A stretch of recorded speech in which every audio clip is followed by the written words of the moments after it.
sampai dalam 5, 4, 3, 2, 1. Bismillahirrahmanirrahim. Assalamualaikum warahmatullahi wabarakatuh.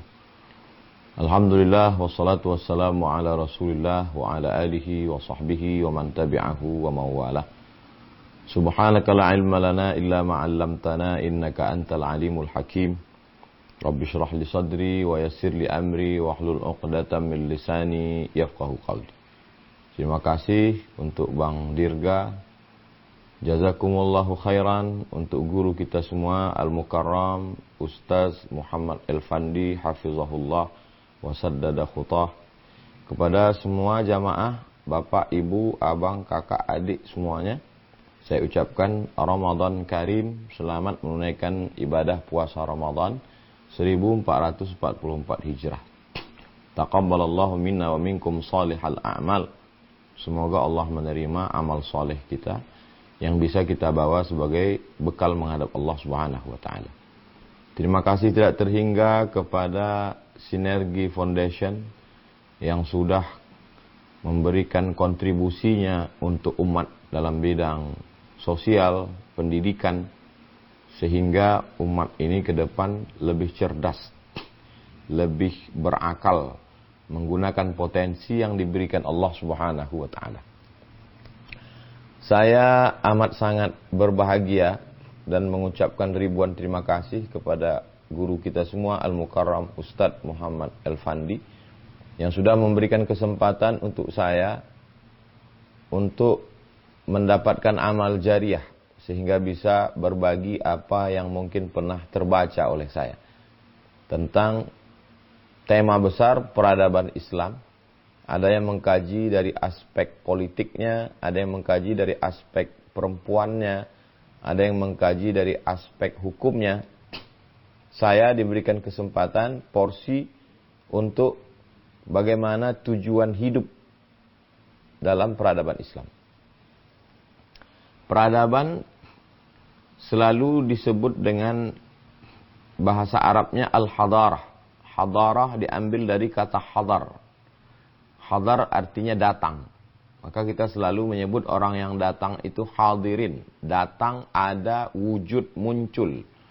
Lawan dari hadarah adalah badawah. Masyarakatnya disebut dengan masyarakat badui. Maka kalau dibandingkan antara hadarah dengan badawah, yang bisa meninggalkan peradaban itu adalah yang hadir. Sedangkan orang badui, dia tidak meninggalkan peradaban. Badui dalam konteks ini adalah masyarakat nomaden, masyarakat gurun pasir, yang berpindah-pindah dari satu gurun ke gurun berikutnya, berkemah, berternak, lalu kemudian meninggal dunia, muncul anaknya. Mereka tidak meninggalkan peradaban. Yang meninggalkan peradaban itu adalah masyarakat yang hadari. Masyarakat yang hadir, menetap, membangun rumah, seperti yang dilakukan masyarakat yang ada di kota Al-Madinah Al-Munawwarah. Maka hadarah juga disebut istilah populernya masyarakat madani. Madani itu diambil dari istilah kota Al-Madinah. Maksudnya dalam peradaban Islam, kalau hadari, masyarakat yang bertempat di suatu daerah membangun peradaban, lebih spesifik lagi dinisbatkan kepada kota Al-Madinah Al-Munawwarah. Malaysia mengambil istilah tamadun Islam. Diambil dari kata Madinah. Kita selalu menyebutnya masyarakat madani. Artinya, peradaban kita seperti yang ada di kota Al-Madinah Al-Munawwarah yang sudah dibangun oleh Nabi Muhammad SAW 1444 Hijrah, 14 abad masuk abad kelima bila dihitung dari pindahnya dari kota Makkah Al-Mukarramah ke kota Al-Madinah Al-Munawwarah. Hadari, madani. Biasa juga disebut dengan civilization, diambil dari kata civi. Civi artinya masyarakat. Masyarakat yang terdiri dari beberapa person, individu, 1 orang, 2 orang, 3 orang, 4 orang, 100 orang, membangun sebuah peradaban. Peradaban mana yang mau kita jadikan model? maka tentu saja sebagai seorang muslim kita ingin peradaban yang islami. Apa perbedaan peradaban islami dengan peradaban yang dibangun tidak Islam? Kalau hanya sekedar bangunan, maka Fir'aun juga meninggalkan peradaban. Sampai hari ini kita melihat ada mumi, ada sphinx, ada piramid, itu bagian dari peradaban. Begitu juga dengan Petra, peninggalan-peninggalan masyarakat batu membangun watan hituna minal jibali buyuta. Mereka membangun rumah-rumah dari batu-batu gunung yang dipahat. Itu menjadi peninggalan sejarah di Yordania. Peradaban apa yang ingin ditawarkan oleh Islam? Bicara dalam peradaban modern hari ini, maka orang amat sangat bangga sekali dengan Jepang. Teknologi kereta apinya, bagaimana bangunan anti gempanya, bagaimana peradaban yang fisik dan non-fisik. Bicara tentang peradaban yang fisik, physically, yang kelihatan, bagaimana alat komunikasi kita hari ini, dan kita bisa bertemu melalui aplikasi, melalui layar monitor, melalui kamera, melalui handphone, itu semua tidak terlepas dari peradaban Jepang. Bagaimana rumah yang digoncang dengan 7-8 skala Richter tidak tumbang, itu juga adalah peradaban physically dari Jepang. Dari mulai samurainya, bela dirinya, karatenya, judonya, aikidonya. Lalu kemudian yang non-fisik, bagaimana bersihnya. Orang Jepang sangat amat menjaga kebersihan, ketertiban, ngantrinya. Jadi secara fisik, non-fisik, Jepang sebagai salah satu alternatif. Tapi kemarin sore saya membaca berita bahwa tahun 2040 diprediksi orang Jepang akan punah. Mengapa bisa begitu? Karena bagi mereka menikah itu sangat membosankan. Menjadi ibu rumah tangga, menjadi perempuan yang mesti melahirkan, mesti duduk untuk membesarkan anak, mesti masak melayani suami. Jadi bagi mereka ingin yang simpel saja, menjadi seorang remaja putri, pacaran, menyalurkan hubungan seksual, kebutuhan biologisnya, lalu kemudian enjoy, menikmati hidup, setelah itu tua, sakit, mati, selesai. Jadi ada kekhawatiran bahwa 2040 masyarakat ini punah karena tidak mau menikah, tidak mau punya anak. Dan Korea juga demikian. Hari ini mobil sebagai sebuah hasil peradaban manusia modern, mobil Korea dipakai di Saudi Arabia, di Indonesia. Lalu kemudian alat komunikasi buatan Korea dengan berbagai macam mereknya. Jadi Korea dan yang berbentuk fisik maupun non-fisik diminati. Bagaimana drakor, drama Korea merasuki ibu-ibu rumah tangga, generasi muda kita. Ketika band Korea itu datang, dihitung-hitung, untuk beli tiketnya itu sama dengan pendapatan orang 1 bulan. Yang kehidupan mapan, itu perlu mengumpulkan uang sebanyak 1 bulan untuk bisa nonton drama, menonton grup musik dari Korea. Jadi Korea sangat diminati. Terlepas dari kelebihannya itu, ternyata ada berita bahwa Korea sedang dilanda orang kesepian. Jadi bagaimana orang amat sangat sepi dan bunuh diri karena letih bekerja. Berangkat pagi sebelum matahari terbit, pulang petang setelah matahari tenggelam, pulang ke rumah dalam keadaan kesepian, masih lagi disibukkan dengan pekerjaan, dengan tuntutan yang luar biasa. Akhirnya stres, depresi, kecanduan alkohol, penggunaan narkoba, lalu kemudian angka bunuh diri tinggi karena stres. Jadi peradaban model apa? Angka bunuh diri tertinggi hari ini adalah Amerika, Eropa, dan Jepang. Website yang paling diminati bukan website film, bukan website olahraga, tapi website yang menawarkan bagaimana cara mati.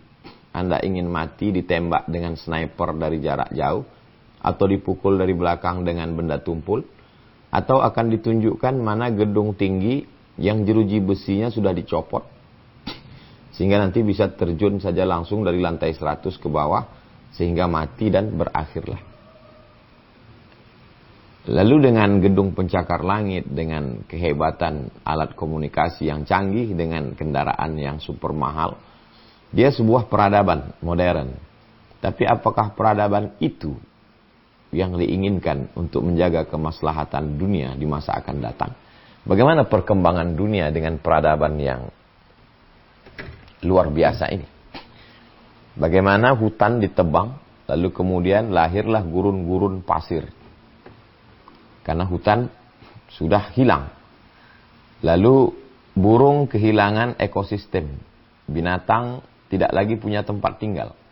Maka jangan heran kalau ada lebah bersarang di gedung pencakar langit. Karena pohon tinggi mereka sudah hilang. Bagaimana tupai-tupai pergi ke tunggul-tunggul kayu yang sudah dipotong. Ternyata rumah mereka sudah habis. Dan itu hanya untuk kertas. Hanya untuk tisu yang ada di tangan saya. Lalu kemudian plastik-plastik yang disangka manusia modern sebagai sebuah alternatif untuk membungkus, untuk simpelnya. Dan ternyata plastik ini dibuang ke laut. Botol-botol plastik yang dibuang tahun 1990 itu wujudnya akan tetap sama sampai tahun 2090. 100 tahun tidak membusukkan plastik yang dibuang ke laut dan ke tanah. Bagaimana penyu-penyu yang sudah hampir punah melihat plastik itu seperti makanan. Karena penyu ini memakan makanannya bentuknya seperti plastik. Dan kemudian fenomena yang kita lihat bagaimana seekor buaya yang di tengah tubuhnya ada cincin terbuat dari ban karet. Fotonya viral, videonya disebar kemana-mana. Itu adalah buah dari peradaban modern yang membinasakan makhluk ciptaan Allah Subhanahu wa taala. Jadi yang saya ceritakan dari awal ini adalah problem. Solusinya mana? Solusinya adalah peradaban Islam. Berawal dari A'udzubillahi minasyaitonirrajim, inni ja'ilun fil ardi khalifah. Kata Allah, aku mau menciptakan di muka bumi ini sosok pemimpin yang akan memimpin dunia. Itu amat sangat penting karena banyak orang menganggap keberadaan manusia di atas dunia ini, bagi orang yang ateis, A tidak, T Tuhan, Is keyakinan yang meyakini tidak ada Tuhan sama sekali. Mereka meyakini kita muncul begitu saja, lalu kemudian hadir di alam semesta, lalu memiliki kecerdasan yang lebih dari simpanse, dari monyet, sehingga bisa punya peradaban, lalu menikmati kehidupan senikmat-nikmatnya. Bagaimana sekolah, lalu kemudian menikah kalau dianggap penting, kalau tidak ya kumpul kebo saja, menyalurkan hasrat libido seksual. Kalau menurut masyarakat itu tuntunannya mesti menikah, ya menikah, lalu punya anak.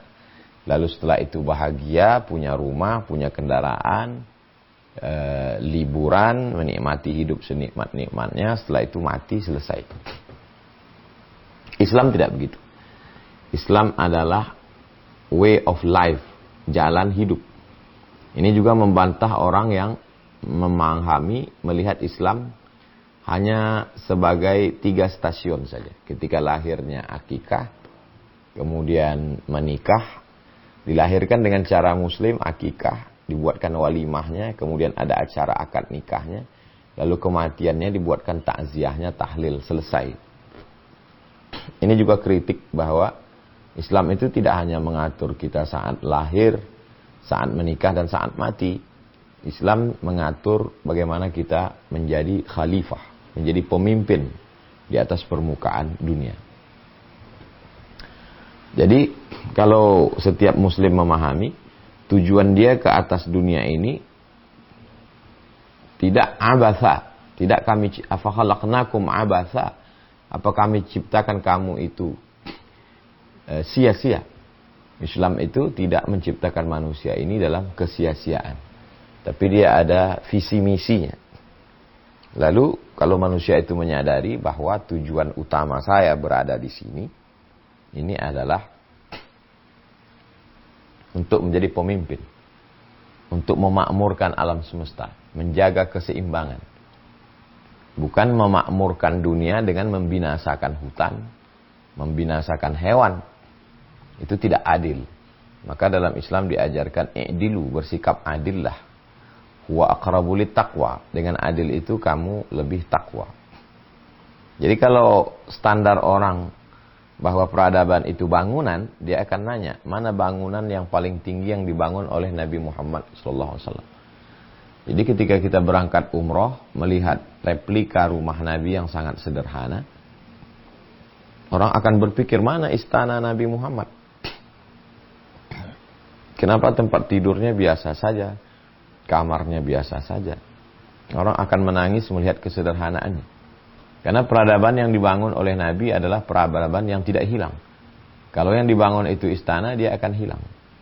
Kalau yang dibangun itu kursi emas, dia akan dicuri orang.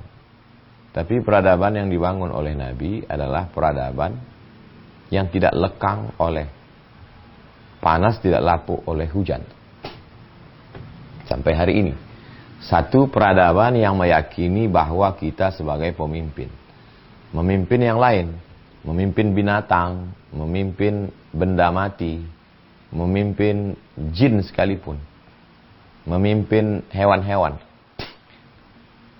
Sehingga kalau ada manusia yang membangun peradaban, lalu memusnahkan hewan, maka sesungguhnya dia bukan khalifah. Karena khalifah itu makhluk yang mampu menjaga kestabilan, keseimbangan. Makanya dalam Islam diajarkan, man qata'a sidratan. Siapa yang memotong satu bahan, satu pohon sidir, sawwaballahu ra'sahu finnar. Dia sudah dihukum, kepalanya disungkurkan ke dalam api neraka. Jadi hari ini kalau gerakan luar biasa penghijauan, go green, jaga alam tetap hijau.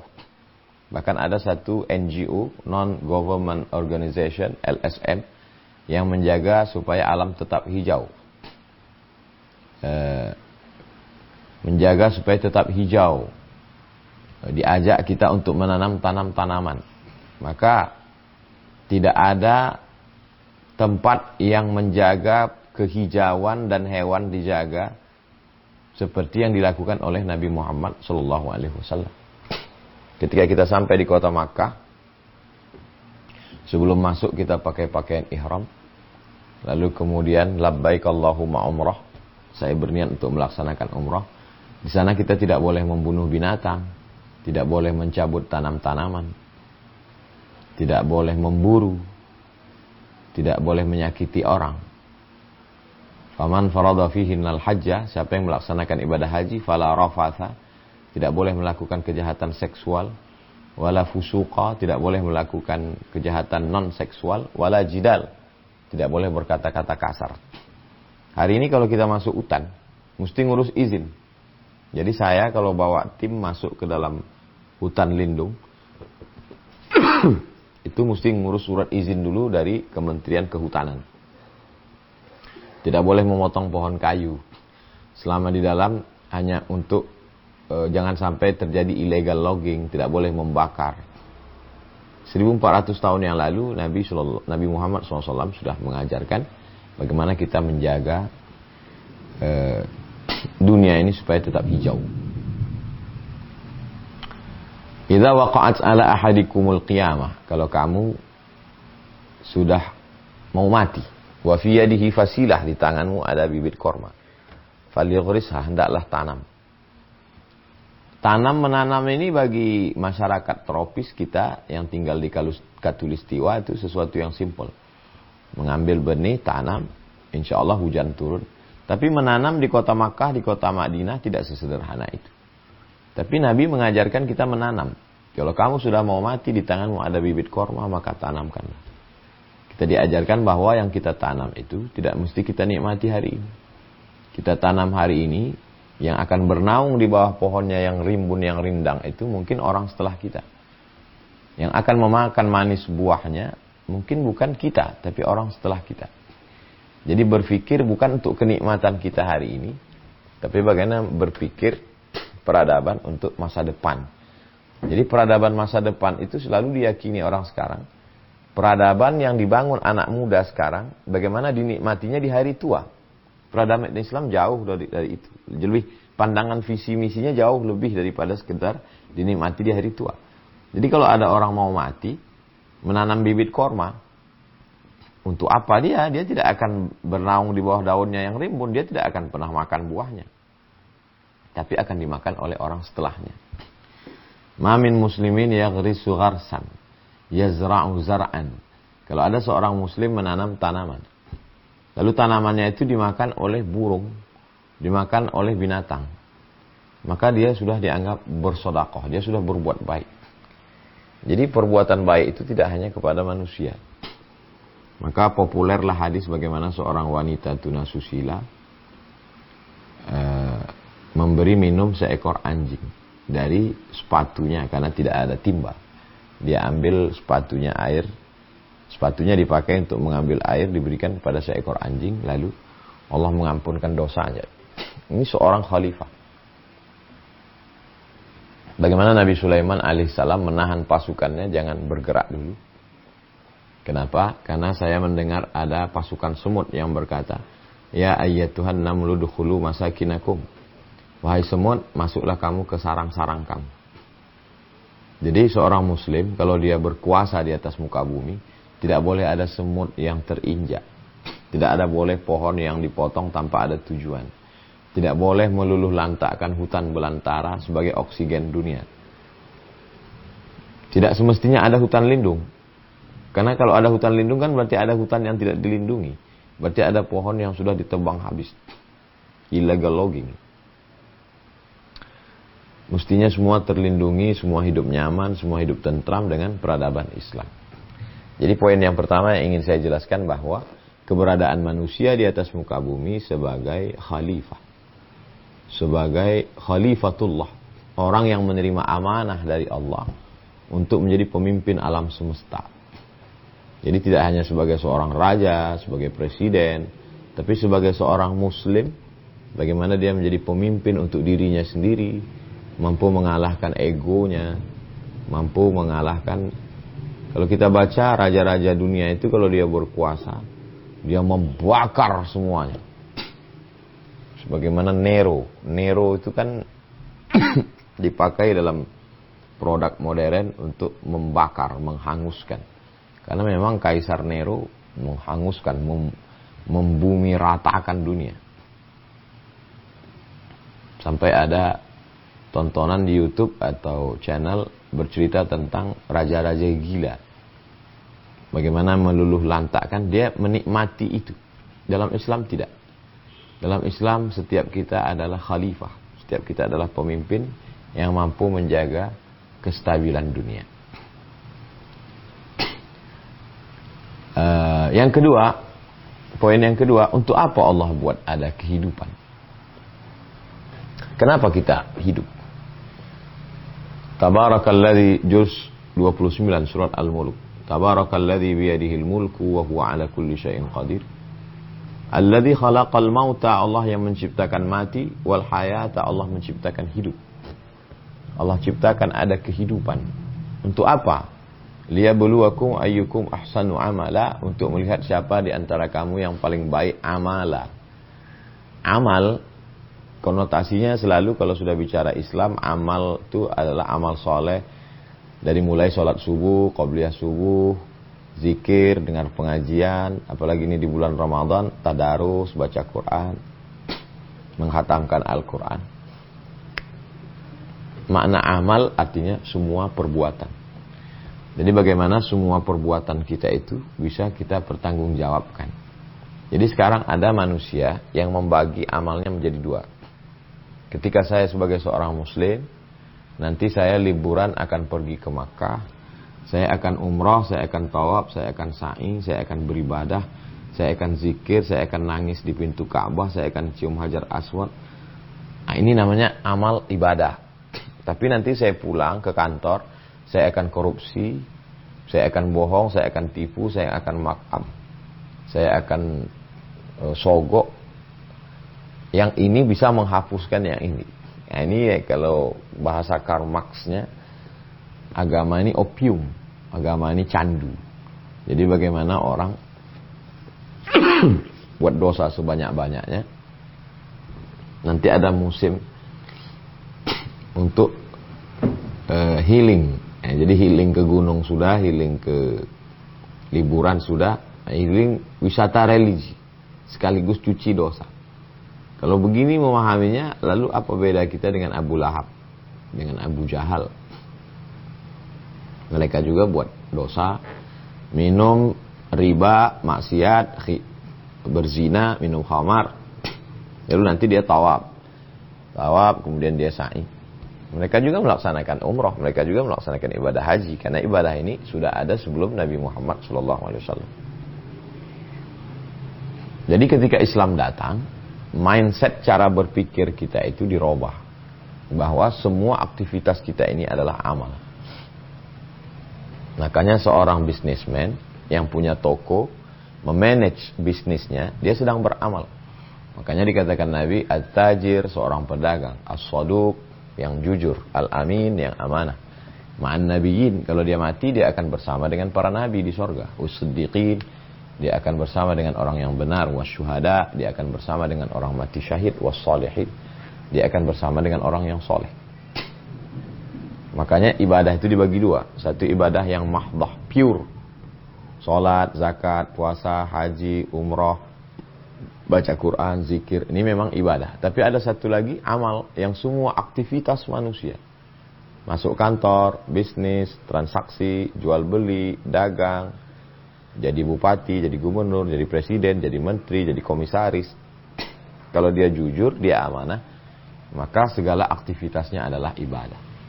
Kullu amrin dzibalin, semua perbuatan lam yubda bi bismillah, kalau tidak disebut nama Allah fahu aqta, maka dia putus. Jadi kalau ada orang masuk kantor dari mulai jam 8 pagi sampai jam 4 sore, itu sia-sia aja, nggak ada apa-apanya. Tapi kalau dia sebut nama Allah, bismillah, ini saya masuk kantor untuk membangun peradaban dunia, untuk menolong agama, maka dia sudah membawa bekal menghadap Allah. Inilah bedanya peradaban Islam dengan yang tidak Islam. Karena kalau tidak Islam, itu yang dikejar hanya target-target dunia saja. Bagaimana target ke depan, bagaimana membangun gedung yang tinggi, bagaimana melahirkan sebuah kota, smart city. Tapi tidak ada what's next. Setelah itu nanti habis mati itu mau apa? Nah, bedanya Islam, simpelnya begini. Selama Anda tidak tertangkap polisi, nggak apa-apa, gitu. Jadi bagaimana orang mencari celah untuk tipu, dusta, bohong, selama menurut hukum positif, hukum manusia tidak tertangkap, ya nggak apa-apa. Gitu. Ini korupsi, oh ini nggak korupsi, karena definisi korupsi itu adalah kalau dia sudah masuk menjadi pendapatan negara. Kalau sudah dibayarkan menjadi pajak, lalu kemudian dicurangi setelah jadi pajak, itu yang korupsi. Kalau sebelum masuk ke aset, ke pendapatan negara, sebelum distorkan, saya pengusaha. Lalu saya kong kali kong dengan oknum pegawai pajak. Pajak Bapak 1 miliar. Gimana kalau kita atur jadi 500 juta aja? Ya nanti adalah uang terima kasihnya cincai. Itu enggak korupsi. Nah, itulah yang disebut dengan kecurangan. Dalam Islam tidak dilihat permainannya, karena kalau lihat permainan orang amat sangat bisa lihai bermain. Oke, kalau gitu kita buat transaksinya enggak langsung, kita buat melalui aplikasi. Aplikasinya kan bisa diakali. 1000 orang cerdas untuk buat aplikasi smart.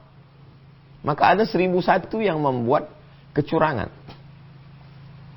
Islam dididik bahwa di sini kamu mungkin boleh lolos oleh KPK, lolos Dirjen Pajak, lolos dari pengawasan atasan, tapi kamu tidak akan lolos dari pengawasan inna alaikum lahafizin. Bersama kamu ada malaikat kiraman katibin, malaikat itu mulia dan mencatat. Kamu diawasi oleh Allah, la ta'khudhuhu sinatun wala naum. Dia tidak mengantuk dan tidak tidur. Jadi kalau poin pertama itu kita tahu posisi saya di sini sebagai khalifah. Poin yang kedua, segala aktivitas saya, kehidupan saya itu adalah ibadah. Maka saya mesti beribadah, saya mesti bersemangat. Maka bulan Ramadan bukan bulan bermalas-malasan. Karena bulan Ramadan adalah bulan bersemangat terus. Justru makin Ramadan makin semangat. Karena ada kelipatan amal, ada tindak tanduk perbuatan yang kalau di bulan biasa mungkin balasannya cuma 10. Man ja'a bil hasanati falahu asyru amsalihah. Kita tidak lagi menjadi orang yang sekular. Ini agama. Masjid ini tempat agama. Masjidil Haram tempat agama. Kantor enggak. Jadi agama jangan bawa-bawa ke kantor. Ini partai. Agama jangan bawa-bawa ke partai. Ini urusan negara loh. Agama jangan bawa-bawa negara. Agama itu cuma di masjid aja. Agama di bulan Ramadan aja. Lebih disempitkan lagi, agama hanya di dalam ruang person aja. Sedangkan Islam mengatur dari mulai A sampai Z. Jadi seorang pemimpin kepala daerah, kalau dia bisa membuat masyarakatnya makmur, dia sedang beribadah. Kalau kepala negara dia bisa buat keadilan, bahwa kalau uang ini tidak bocor, satu person anak negeri ini tanpa bekerja bisa dapat uang 20 juta satu bulan. Itu berita yang viral akhir belakangan ini. Kalau adil. Jadi sesungguhnya tidak ada negara miskin. Jadi anak bangsa ini tidak perlu mencari makan ke negeri orang untuk menjadi, mohon maaf, tidak perlu menjadi kuli. Saya tidak sedang menyindir siapa-siapa. Saya sedang bercerita tentang diri saya ketika jadi mahasiswa dulu sambil kerja. Kata-kata dari jamaah haji itu kasar sekali. Sudah berapa lama kau jadi TKI? TKI itu mulia. Mereka orang yang tidak mau makan harta haram. Mereka bekerja.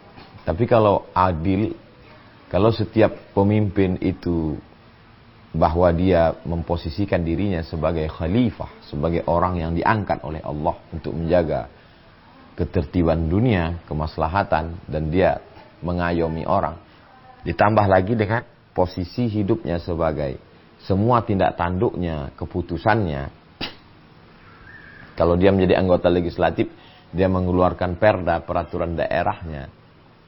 Kalau dia sebagai seorang gubernur, mengeluarkan pergubnya. Kalau dia seorang bupati, mengeluarkan perbubnya. Kalau dia seorang presiden, mengeluarkan kepresnya.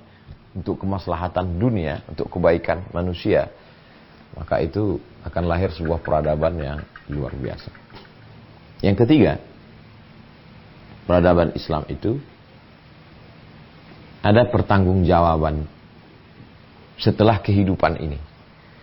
Jadi tidak hanya sekedar lahir, remaja, dewasa, kuliah, kerja, punya rumah, punya mobil, nikah, punya hubungan, punya anak, sakit, tua, mati, selesai. Jadi kompos. Kan segitu sekarang. Di Amerika, manusia mendedikasikan dirinya supaya nggak terlalu banyak tanah untuk pemakaman. Ya udah datang ke satu perusahaan. Ya udah diri saya jadi kompos aja. Dalam Islam tidak begitu. Setelah mati ini kita masih lagi melewati alam barzah, alam kubur. Setelah alam kubur nanti akan ada tiupan sangkakala dunia kiamat. Lalu kemudian kita akan bangkit mempertanggungjawabkan semua perbuatan kita di hadapan Allah Subhanahu wa taala. Maka kalau ini terwujud keyakinan itu, orang tidak terlalu peduli lagi dengan ditangkap. Nanti ketahuan inspektorat jenderal enggak ya? Ini kalau gini ketahuan dirjen pajak enggak ya? Kalau ini nanti ditangkap polisi enggak ya? Kalau ini nanti ditangkap KPK enggak ya? Jadi ketakutan, kecemasannya itu bukan kepada manusia, tapi kepada yang menciptakan manusia itu. Peradaban Inilah yang akan melahirkan attitude, perilaku orang yang bertuhan. Kalau tidak begitu nanti orang berpikirnya, jangan salah kalau anak-anak muda sekarang menjadi ateis karena perilaku orang yang beragama. Katanya beragama, puasanya rajin, ke Makkahnya umroh setahun 2 kali. Kok korupsinya jalan terus? Jadi anak-anak muda ini kan cerdas sekarang. Dia berpikir, ini orang ngaku punya Tuhan. Tapi kok begitu ya? Umrohnya rajin. Pak Haji kok gitu ya? Akhirnya, agama sama semua. Atau dia bilang, Tuhan ada, cuman saya nggak percaya sama agama. Jadi agnostik jadinya. Ini udah banyak sekali anak muda ini yang agnostik. Kesalahannya, ya kalau kita mau otokritik, mencari kesalahan, yang salah itu ya kita. Karena kita memang memperlakukan agama itu seperti masker aja. Rasa perlu pakai masker, nggak lepas. Agama itu melekat. Agama itu waskat, pengawasan yang melekat, yang tidak lepas. Islam mengajarkan kita dimanapun berada, kita di bulan puasa ini merasakan betul bagaimana pengawasan Allah. Allah itu amat sangat dekat, kebersamaan, ma'iyatullah. Pengawasan Allah, muraqabatullah.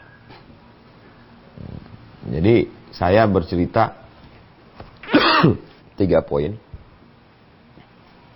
bahwa peradaban Islam itu didasarkan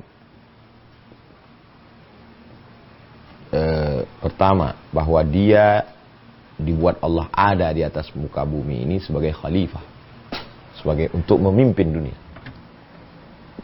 Dan kalau memimpin dia mesti adil. Lalu dia diberi hidup. Hidupnya itu sebagai bekal untuk kehidupan berikutnya. Bukan hanya sekedar hidup di sini. Lalu kemudian dia diawasi bukan oleh perangkat-perangkat yang amat sangat bisa ditipu, dibohongi, disogok. Bayangkan aja kalau malaikat itu bisa disogok. Andai malaikat itu punya hawa nafsu. Andai malaikat maut punya hawa nafsu. Itu pejabat-pejabat gak ada yang mati. Pas mau mati, sogok terus. Orang-orang kaya gak mati-mati. Pas mau dicabut nyawanya, sogok terus. Bayangkan kalau malaikat pencatat itu bisa disogok. Itu koruptor itu bersih semua catatannya. Pasti bersih semua, karena sogok terus, sogok. Jadi kita masih berterima kasih sama Allah. Dia Allah yang maha luar biasa itu menciptakan satu makhluk yang gak punya hawa nafsu. Masih ada keadilan. Maka dalam Islam diajarkan kematian itu adalah istirahat dari orang yang tertindas, teraniaya, terzolimi. Di mana dia mendapat keadilan? Dia mendapat keadilan adalah nanti ketika dia menghadap Allah Subhanahu wa taala. Keyakinan inilah yang mendasari peradaban Islam. Saya rasa lebih kurang 45 menit saya menyampaikan materi.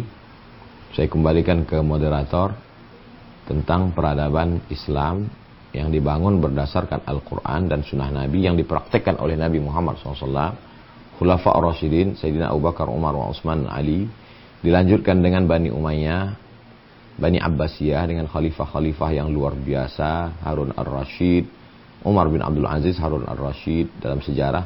Dilanjutkan lagi dengan setelah itu sampai kepada Bani Ayyubiyah, Salahuddin Al-Ayyubi. Dilanjutkan lagi masa-masa setelah itu bagaimana hebatnya Muhammad Al-Fatih. Lalu kemudian sampailah ke kehidupan modern sekarang. Kita ingin sampaikan pesan-pesan Islam ini kepada generasi anak bangsa di masa akan datang untuk menanamkan, menyadari bahwa dirinya adalah seorang khalifah. Dia mesti menjaga kemakmuran, kelestarian alam dengan keadilan. Poin yang kedua, dia mesti menanamkan dalam dirinya kehidupan ini hadiah, karunia dari Allah. Maka dia mesti isi dengan hal-hal positif sampai akhirnya kehidupan itu akan dicabut, diambil oleh Allah. Dan yang ketiga, dia diawasi. Pengawasan yang terus melekat sebagai bekal dia menghadap Allah Subhanahu wa taala. Demikian Mas Dirga, saya kembalikan ke moderator. Assalamualaikum warahmatullahi wabarakatuh.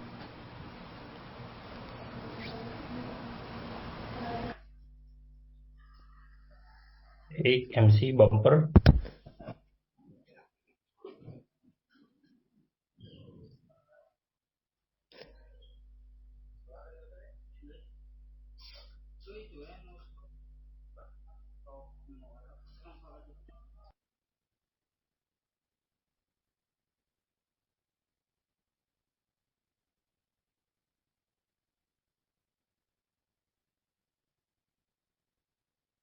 Ya, dalam hitungan 5, 4, 3, 2, 1.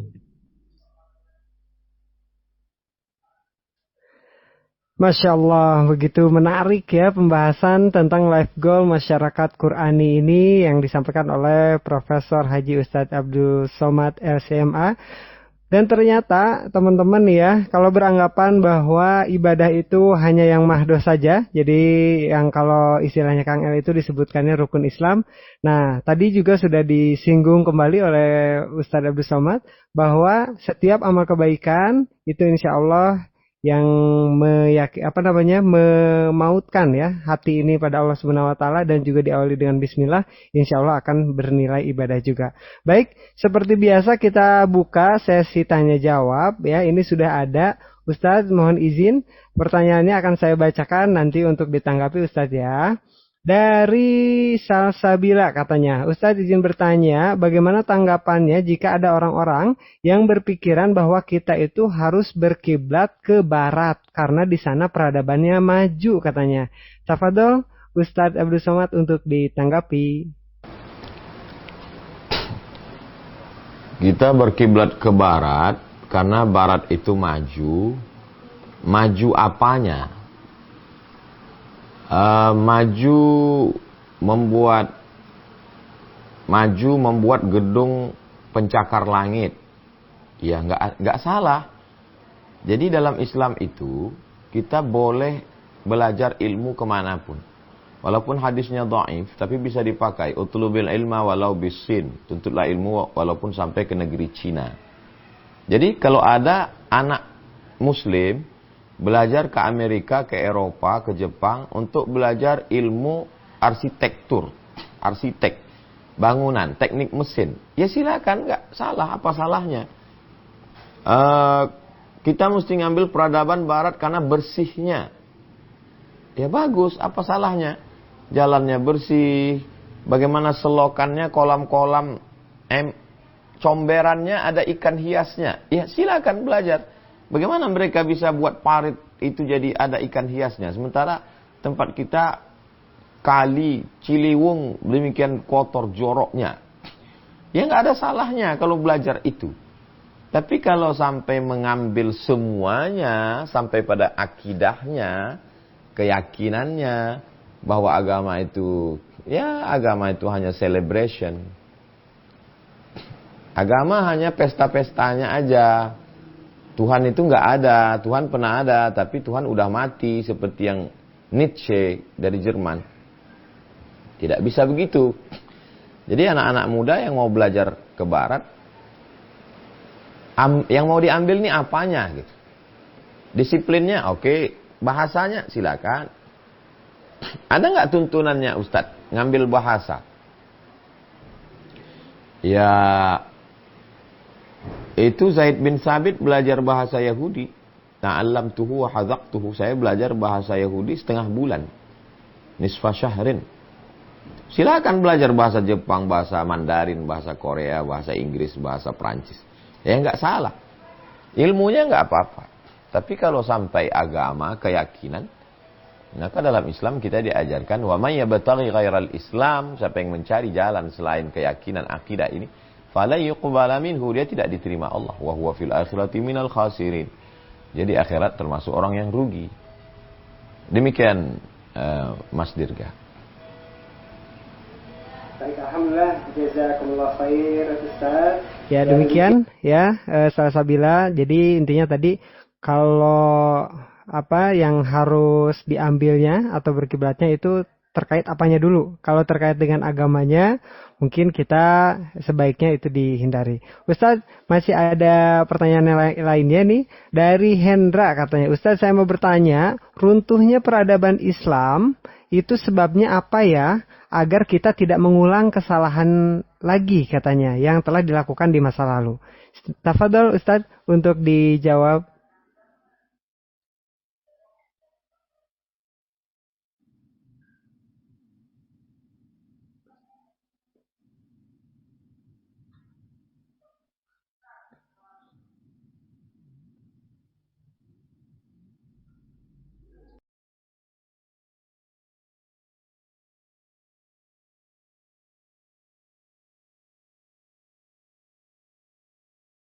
Tetap syalu, kamu akan gagar.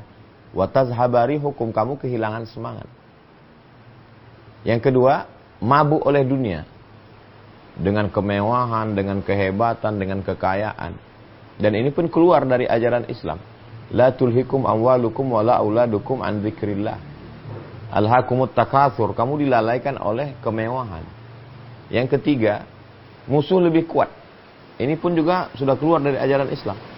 Wa a'iddu lahum mastata'tum min quwwah. Persiapkanlah kekuatan kamu. Wa mir ribatil khail, kuda-kuda kamu. Turhibuna bihi aduwallahi wa aduwakum. Dengan itu kamu menggetarkan musuh-musuh kamu. Pertama, konflik intern. Yang kedua, mabuk karena dunia. Yang ketiga, musuh lebih kuat. Jadi ketiga-tiga penyebabnya ini karena jauh dari ajaran Islam. Maka obatnya, kalau kita tidak mau runtuh, jaga persatuan. Jangan mabuk karena dunia. Dan jangan sampai musuh lebih kuat dari kita. Demikian Bang Dirga. Alhamdulillah, jazakumullah khair Ustaz ya. Ya, Kang Hendra, alhamdulillah tadi sudah dijawab oleh Ustaz Abdul Samad ya. Baik Ustaz, pertanyaan selanjutnya katanya jika ingin membangun peradaban di suatu daerah, dimulai dari mana sebaiknya Ustaz? Tafadhol Ustaz untuk ditanggapi. Di awal kita kembali mengambil istilah hadara, civilization, tamadun, madani. Oke, kita pakai madani. Madani berarti Madinah. Kalau kita bangun peradaban, apa kita bangun menara dulu? Apa kita bangun istana dengan meja kursi emasnya dulu? Enggak. Nabi enggak membangun menara. Menara baru muncul setelah Islam sampai ke Laut Mediterania, dari Alexandria. Apakah kita bangun kubah besar dulu? Enggak. Nah, Islam baru punya kubah ketika Islam sampai ke Bizantium. Lalu yang dibangunnya apa dulu? Di Madinah itu yang dibangun adalah akidahnya dulu. Itu yang ditanamkan 13 tahun di kota Makkah. Sampai di Madinah dipersaudarakan dulu. Bahkan persaudaraannya bukan hanya sebagai intern muslim. Antara Yahudi dengan Islam dibuat bersaudara. Karena kalau konflik, perang terus gimana? Jadi kalau konflik ini dipelihara, sengaja konflik ini dipelihara, dibenturkan polarisasi, dimunculkan buzzer yang dibayar untuk mengambil keuntungan dari konflik, ya kita nggak pernah bisa membangun peradaban. Jadi akidahnya dulu, persatuannya dulu, kesadarannya, barulah lahir peradaban Islam. Bangunannya datang belakangan. Demikian, Mas Dirga. Banyak banget ini yang terus bertanya ya teman-teman. Silakan untuk langsung saja tulis di komentar. Ustadz, masih ada ini pertanyaannya. Assalamualaikum Ustadz, saya Taufik Rahman, izin bertanya katanya. Bagaimana cara kita merepresentasikan peradaban Islam yang berwajah rahmatan lil alamin? Ya, tafadhol Ustadz.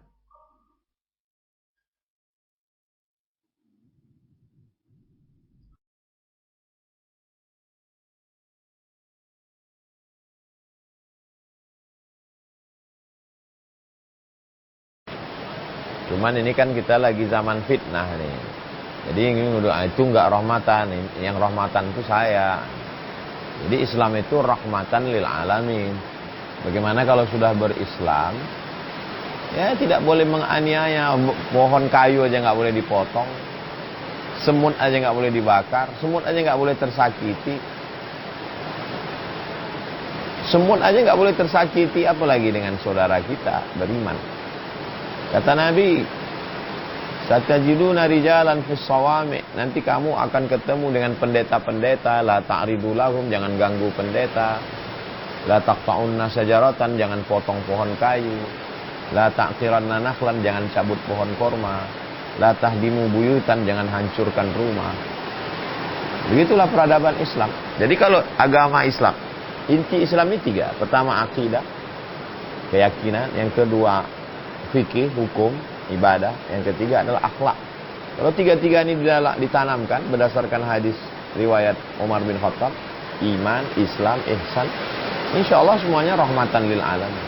Keluar dari Islam berarti tidak rahmatan lil alamin. Jadi kalau ada orang kebencian, berarti tidak rahmatan lil alamin. Demikian. Baik, alhamdulillah, jazakumullah khair Ustaz.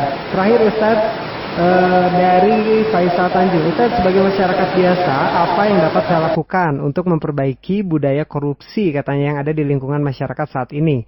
Karena korupsi terlihat sulit untuk dihapuskan. Nanti Ustaz silakan untuk dijawab sekaligus mungkin langsung closing statementnya ya, terkait dengan life goal masyarakat Qurani di tema hari ini. Tafadhol Ustaz. Ibda' binafsik, mulai dari diri sendiri.